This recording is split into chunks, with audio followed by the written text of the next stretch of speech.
can't worry about what other people think.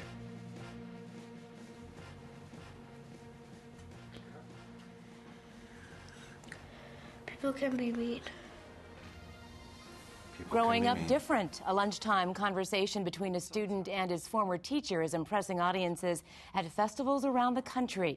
This independent short film, called appropriately Lunchtime, is a brainchild of local director Keo Woolford, and he is in production for a new film called Under the Hula. And Keo Woolford joins us this morning. Thank you so much for waking up so early to join us. So good to be here, Jody. So we know of you because you took Jason Scott Lee's place in the London production of King and I. Yeah. And you've traveled the world with your talent.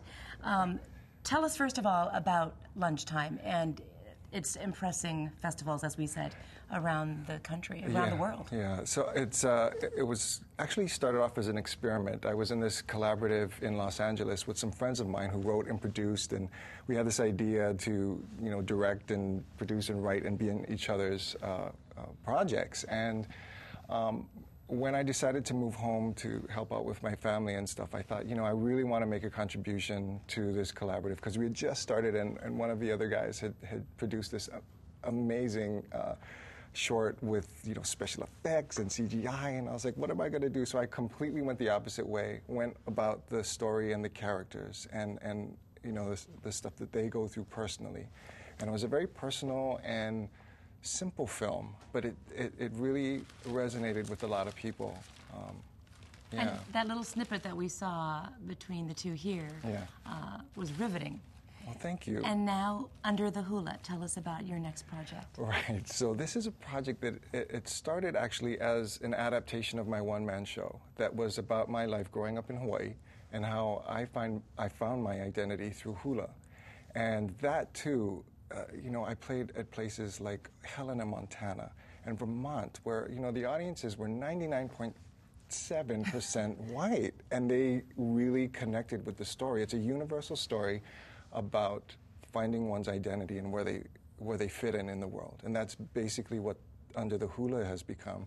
But instead of me being the through line, it's told through different characters, the high school boys that are studying hula, who lose their teacher, and the unlikely replacement for her is someone who has sort of left that side of the culture and rediscovers it through teaching them.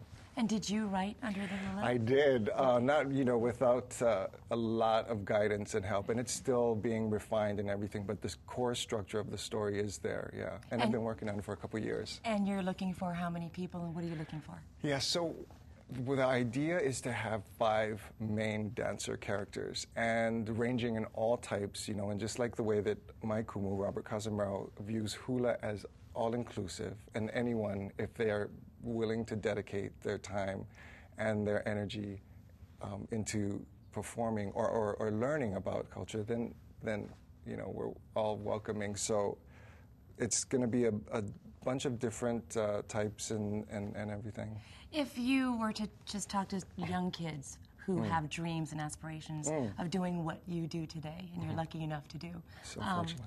What would you tell them, your biggest piece of advice? Wow, well, I don't feel like I'm in any position to give advice, but I would say to just go with your heart. And really, I've been so fortunate and doing all these different things in my life, from music to I never thought that I would be here directing a movie, and I would just say to go for it, follow your heart, and really just go for it, yeah. And don't let anybody say anything about it, and just go for it. All right. Yeah. Keo, thank you. Good luck to you. Thank you so much. Keo Woolford, director, writer. To view this oh, by the way, we want to just mention that the casting call for Under the Hula is next Saturday, the August 13th, from 3 p.m.